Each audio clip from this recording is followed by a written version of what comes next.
Bonjour, je m'appelle Fatoumata Kébé et je suis astrophysicienne depuis bientôt 10 ans. Dans ce podcast, je vais vous parler de ce qui me passionne. L'espace, le ciel, les étoiles, mais je veux le faire depuis les territoires ultramarins.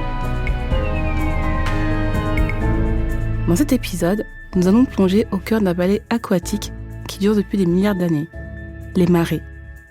Car les marées sont au cœur des profondes interactions entre la Terre, la Lune et le Soleil.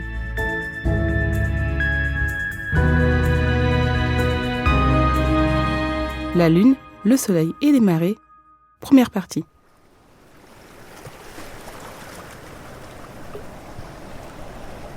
Il y a sous nos pieds et tout autour de nous un rythme ancien que peu d'entre nous perçoivent mais que la science mesure avec précision, celui des marées.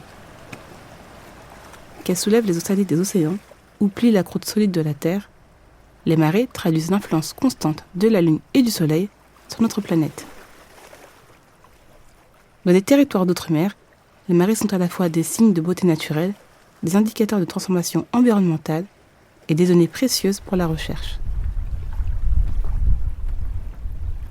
Dans les lagons calmes de la Polynésie, comme dans les criques bauges de Guyane, les marées s'expriment différemment, mais elles témoignent d'un même principe. Notre planète répond à l'appel des astres. Mais quel est ce lien entre les marées et les astres ? Ils sont tout simplement indissociables. Pour le comprendre, remontons ensemble le temps, loin, très loin en arrière.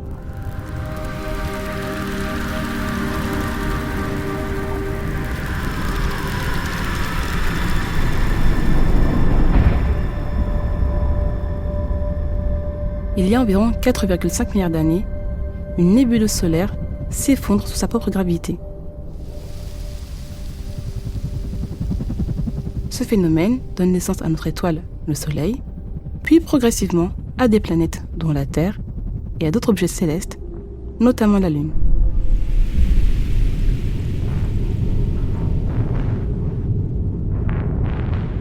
Quelques centaines de millions d'années après la naissance de la Terre, les premiers océans apparaissent. À cette période, notre planète connaît une période de forte activité volcanique. Et elle est intensément bombardée par des astéroïdes et des comètes.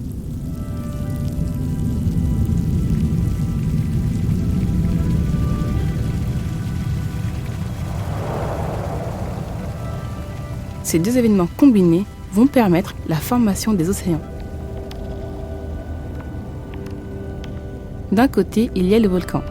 Les gaz qui s'en dégagent, notamment la vapeur d'eau, se dissolvent dans le magma et la lave.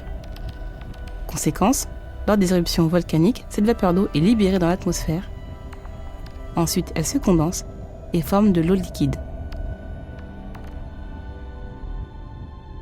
Et il y a aussi les comètes et astéroïdes que j'évoquais à l'instant. Eux sont riches en glace. Quand ils atteignent notre planète, l'eau qu'ils contiennent fond et participe également à la création des océans. Cependant, attention, les océans dont je parle ne sont pas ceux que l'on connaît aujourd'hui. Ces premiers océans ont disparu car au fil du temps, la surface de la Terre a été profondément modifiée. Principalement par deux éléments, la tectonique des plaques et le cycle de l'eau. Tout cela doit vous rappeler vos cours de SVT. Les océans actuels sont donc les héritiers de toutes les transformations qu'a connues notre planète.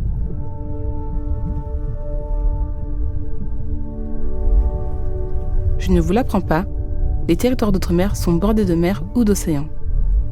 Les outre-mer sont donc cernés et concernés par les marées.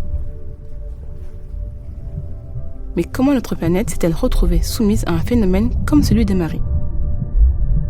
C'est là que l'astronomie entre dans la danse, aquatique et terrestre. Les marées sont des déformations périodiques du niveau des océans, mais pas seulement.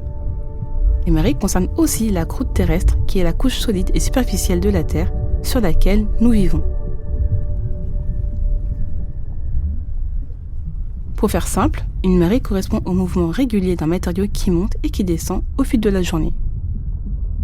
Il y a des marées océaniques et des marées terrestres. Le mécanisme derrière est le même. C'est la réponse du matériau qui est différente. Dans un cas, c'est de l'eau liquide, dans l'autre, de la roche solide.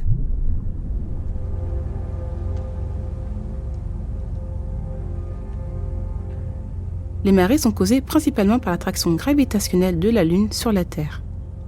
L'attraction gravitationnelle est l'une des forces fondamentales qui régit l'univers. Elle se traduit par le fait que deux corps qui ont une masse s'attirent mutuellement. Cette force, vous l'expérimentez tous les jours. C'est elle qui nous maintient au sol et fait que si on saute, on retombe toujours vers la Terre. C'est cette même force qui maintient les planètes en orbite autour du Soleil et la Lune autour de la Terre. La Lune et le Soleil jouent tous deux un rôle dans les phénomènes des marées, mais celui de la Lune est le plus prépondérant. Voilà pourquoi. Sur la face de la Terre qui est directement tournée vers la Lune, l'eau est comme tirée par la gravité lunaire. Elle se soulève et forme un renflement. C'est notre première marée haute. La Lune attire l'eau des océans, un peu comme un aimant. Mais ce n'est pas tout. Sur la face opposée de la Terre, celle qui est la plus éloignée de la Lune, on observe aussi une marée haute. Comment est-ce possible ? C'est là qu'intervient une autre force, la force centrifuge.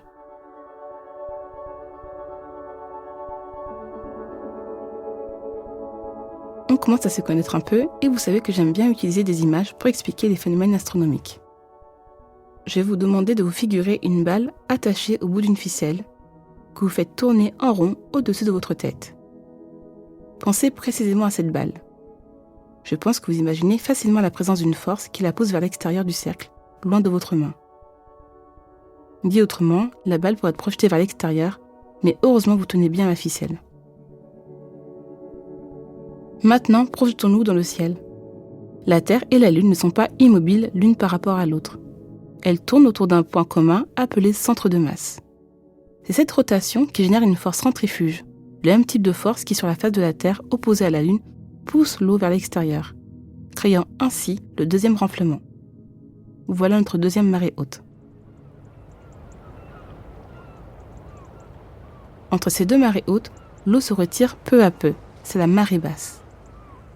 Le moment où on peut aller pêcher des coquillages sur des platiers par exemple. Les vastes zones littorales qui se découvrent à ce moment-là hébergent une biodiversité exceptionnelle. Un cycle de marée correspond en général à 2 marées hautes et 2 marées basses par jour, du fait de la rotation de la Terre sur elle-même et de l'influence combinée de la Lune et du Soleil. Ce cycle dure environ 24 heures et 50 minutes. Les horaires de marée se décalent en effet chaque jour d'environ 50 minutes. Là encore, c'est le balai des astres qui en est la cause. Rappelez-vous, la Terre effectue sa rotation sur elle-même en environ 24 heures. Par rapport à un point donné depuis la Terre, la Lune met environ 24 heures et 50 minutes pour reprendre la même position dans le ciel. C'est cette différence qui entraîne le décalage progressif des marées. Quant au Soleil, il a beau être environ 27 millions de fois plus massif que la Lune, son rôle est assez secondaire dans les marées. Cela tient au fait que la Terre est beaucoup plus proche de la Lune que du Soleil. Et oui, la distance moyenne Terre-Lune est d'environ 380 000 km. Pas grand-chose si l'on compare au Soleil qui est à environ 150 millions de kilomètres de la Terre. L'attraction gravitationnelle dépend entre autres de la distance entre les corps. Plus les corps sont éloignés l'un de l'autre, plus la force d'attraction gravitationnelle entre eux diminue. Logique. C'est pourquoi la Lune a plus d'influence sur les marées que le Soleil, même si le Soleil est bien plus massif. Quand la Lune et le Soleil sont alignés, ce qui correspond aux phases de la pleine Lune et de la nouvelle Lune, la force des deux astres s'additionne. Cela provoque des marées plus fortes, que l'on appelle vives eaux. A l'inverse, lorsque la Lune et le Soleil forment à peu près un angle droit dans le ciel, ce qui correspond aux phases de premier et dernier quartier de Lune, leur force gravitationnelle se compense partiellement. Cela donne des marées plus faibles, appelées mortes eaux.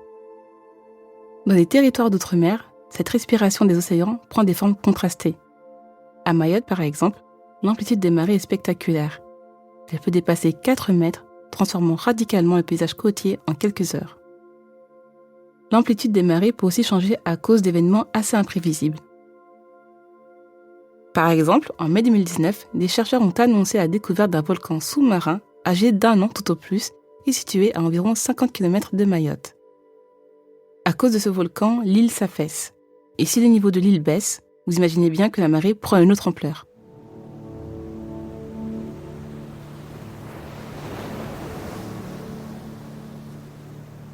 C'est toute une science qui se cache derrière les marées. Et avant de partir explorer les rivages des territoires d'outre-mer, je ne peux que vous conseiller de glisser un objet discret mais précieux dans vos affaires. Le cahier des marées. Ce cahier vous permettra de savoir précisément quand et à quelle hauteur aura lieu chaque marée. Voilà, vous savez désormais comment et pourquoi nos océans et le cosmos sont intimement liés. Mais les marées ont encore bien des secrets.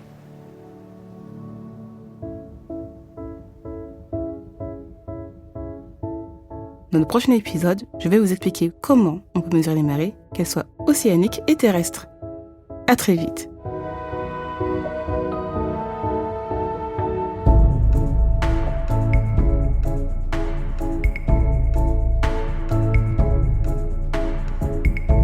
Vous venez d'écouter Sous les cieux d'outre-mer, une coproduction Initial Studio et Outre-mer La Première.